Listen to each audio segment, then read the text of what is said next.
emang mau tanya, tapi lagi-lagi ini pertanyaan titipan. Dari mana? Dari mana? Dari siapa? Dari komunitas ibu-ibu pembenci tikus botak. Ya. Spesifik memang dia gak sukanya sama tikus botak doang. Kadang-kadang tikus botak itu adanya pas... Oh, time. Oh iya. Ke pertanyaan aja. Jadi gini Pak Ustadz, kan kalau menjelang lebaran tuh kadang-kadang pengeluaran tuh sangat amat banyak. Bahkan sampai takutnya terjerumus dengan hal-hal yang negatif. Terus ada saran dari ibu-ibu, katanya kalau lagi pengeluaran banyak itu ada 3 surat yang harus diamalkan. Satu. Yang satu adalah surat tanah, surat rumah, sama surat motor. Itu benar nggak Pak Ustadz? Ada 5 surah dalam Al-Quran, bagus kita amalkan setiap hari, betul. Yang pertama adalah surah Al-Waqi'ah, dibaca sesudah subuh, karena di saat itu rezeki lagi dibagikan. Jadi bagusnya kita baca Al-Waqi'ah di pagi hari. Kemudian zuhur itu baca surah Ar-Rahman. 70.000 malaikat mendoakan kita, semoga amal ibadah kita diterima. Kemudian sesudah asar baca surah As-Sajadah, supaya amal ibadah kita berkah. Jadi sore itu jadi berkah. Kemudian maghrib bacalah surah Yasin, semoga dari pagi sampai malam dosa-dosa kita diampuni. Amin ya Allah. Kemudian sebelum tidur baca surah Al-Mulk, supaya kita ditambahkan kebaikan kita. Gitu. Waktu itu suratnya Bukan surat tanah, surat motor. Oh iya, itu suratnya dijaga. Aku nanya ya Pak Ustadz, aku mencinta izin ya. Aku mau tanya nih Pak Ustadz, ya kan kalau kita di rumah itu kan kadang kita suka masak nasi itu kan pakai magicom. Ya. Nah kalau masak nasi pakai magicom itu termasuk perbuatan syirik nggak? Magic gitu. Kan magic, oh iya.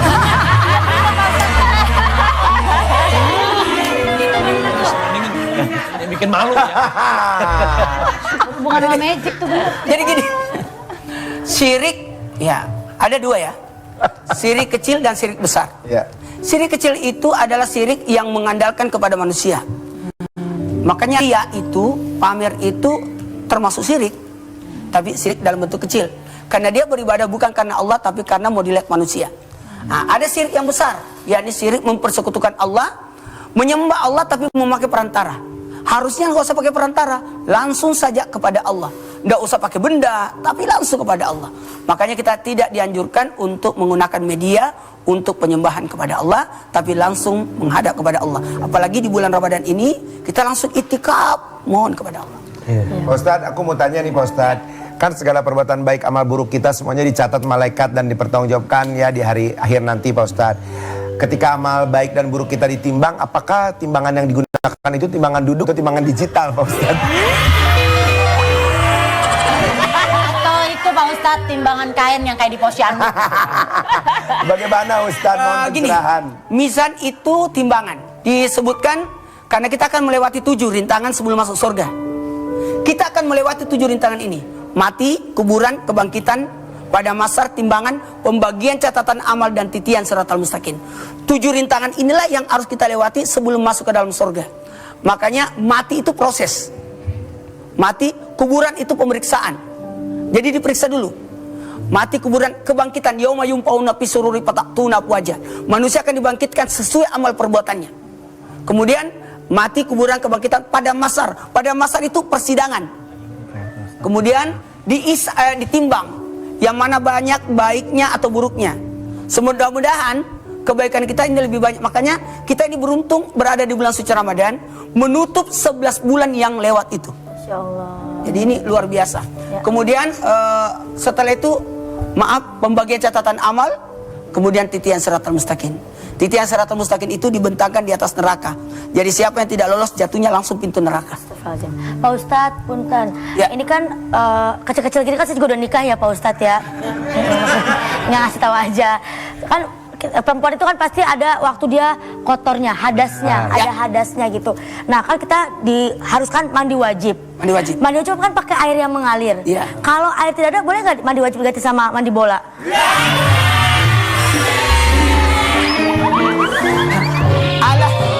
Alat bersuci itu adalah medianya adalah air. Air pun itu terbagi. Ada air suci, ada disebut juga air mutlak, betul-betul suci. Ada air yang tidak bisa mensucikan karena sudah bercampur kayak air kopi, teh. Kalau aerobik Pak Ustadz? Iya. Senam itu. Ada juga. Ditombak sama Ada suami saya. Ada 7 air suci itu termasuk air hujan, air embun, mata air dan jadi nggak mesti air di kamar mandi Nggak aja boleh. ya Pak Ustadz ya? Pasti Nggak bisa berarti mandi bola. Air mandi hujan boleh, mandi hujan. Tayamum. Pak Ustadz, boleh Iya. tanya ya? Iya. Kalau misalkan di Islam itu dalam keadaan berumah tangga, itu kan kalau kita udah berkeluarga atau jadi ibu, ada dalam keadaan baby blues, ada nggak sih dalam Islam baby blues? Dalam Islam memang ada. Bagaimana sosok suami itu membantu istri. Harus ya? Harus. Dengar tuh laki gue. Dengar, pas banget lagi. Pas banget lagi sebelah. Gampang Jadi noelnya. seorang suami harus berperan untuk mendampingi istri. Makanya kedudukan wanita itu mulia. Ketika dia hamil, selama itu dia suci. Makanya ibumu, ibumu, ibumu. Tuh 2, 3. Ibumu, ibumu, ibumu. Tuh 2, 3, ibumu, ibumu, ibumu. Ibu, kau Ibu. kaulah wanita yang Ulang, ibu, coba. mulia. Derai ibu. Ibu. Apa?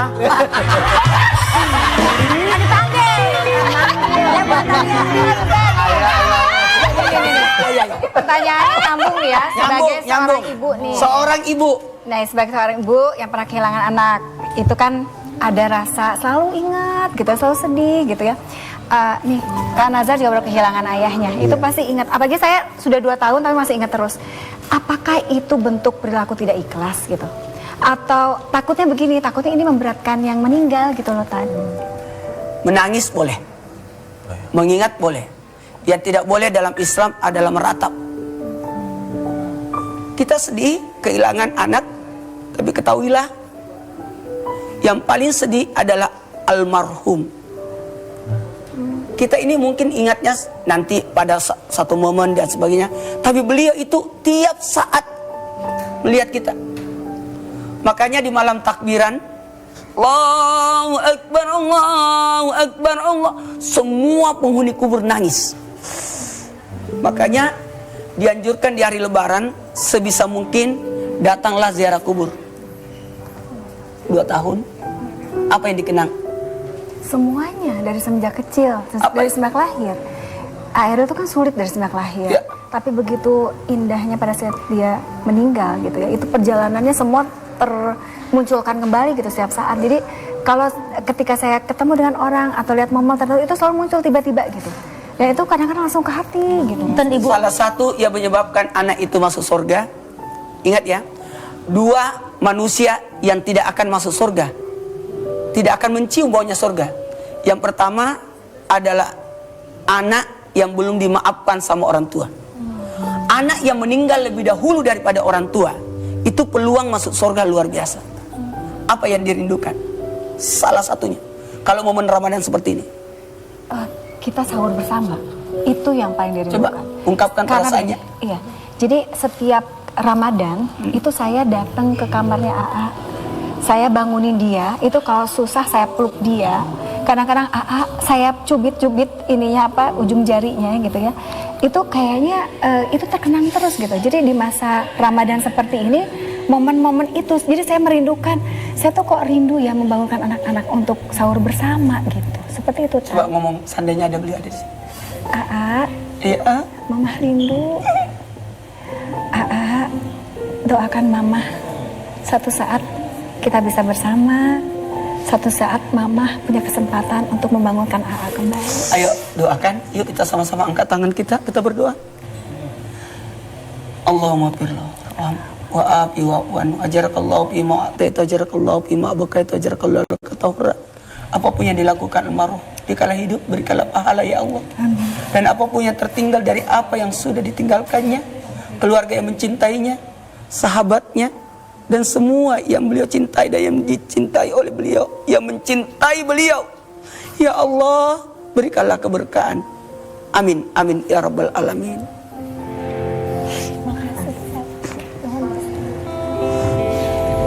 Baik, kita jadikan Ramadan, akhir Ramadan ini untuk sama-sama bisa beramal kebaikan. Kita lihat sesaat.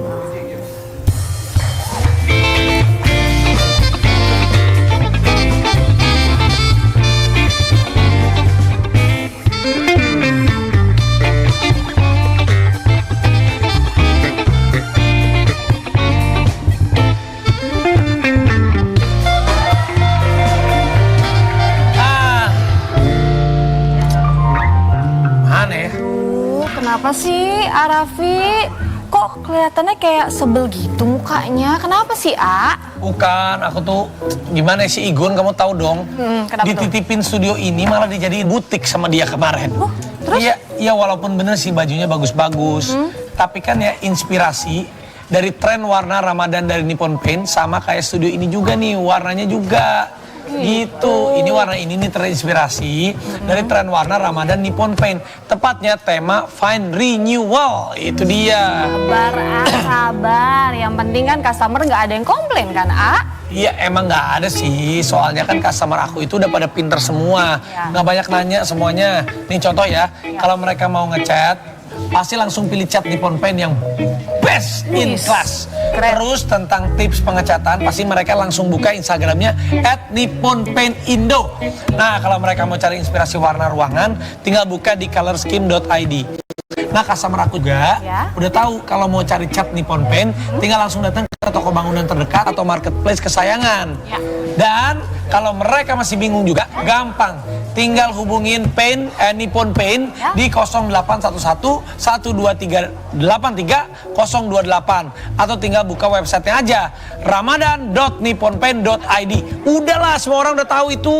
Keren sih. Nah, itu kan semua udah pada tahu, A. Jadi, A, sabar aja, santai aja dong. Ya tapi tetap aja aku tuh nggak tenang ninggalin studio ini ke Igun. Udah deh, besok aku telepon Nasar aja lah buat jagain studio ini, gimana menurut kamu? Ya kan? Iya, bagus, ide bagus. Nah, Oke. kalau gitu sekarang kita akan bagi-bagi berkahnya Ramadan. Nah, akan ada satu orang pemenang yang kita akan telepon, ada Desi di Bogor. Wah, ada Desi nih di Bogor. Halo, Desi. Langsung aja kalau kita bilang nanti Nippon Paint, kamu jangan lupa jawab sentuhan warna baru hiasi Ramadan. Nih, Halo. Nippon Paint. Nippon Paint. Sentuhan warna baru hiasi Ramadan. Oke. Ayo kasih warna. Pertanyaannya adalah apa nama Instagram Nippon Paint? Ayo. A. Nippon Paint Indo atau B. Nippon Paint Tegal? Yang A dong, Nippon Paint Indo, Nippon Paint Indo. Selamat. Teman-teman, jangan lupa dia dipotong pajak ya. Ya, kalian juga bisa ikutan kuisnya di Instagram @transtv_corp dan juga Nippon Paint Indo. Dan menangkan hadiah lainnya dari Nippon Paint. Nippon Paint, sentuhan warna baru hiasi Ramadanmu.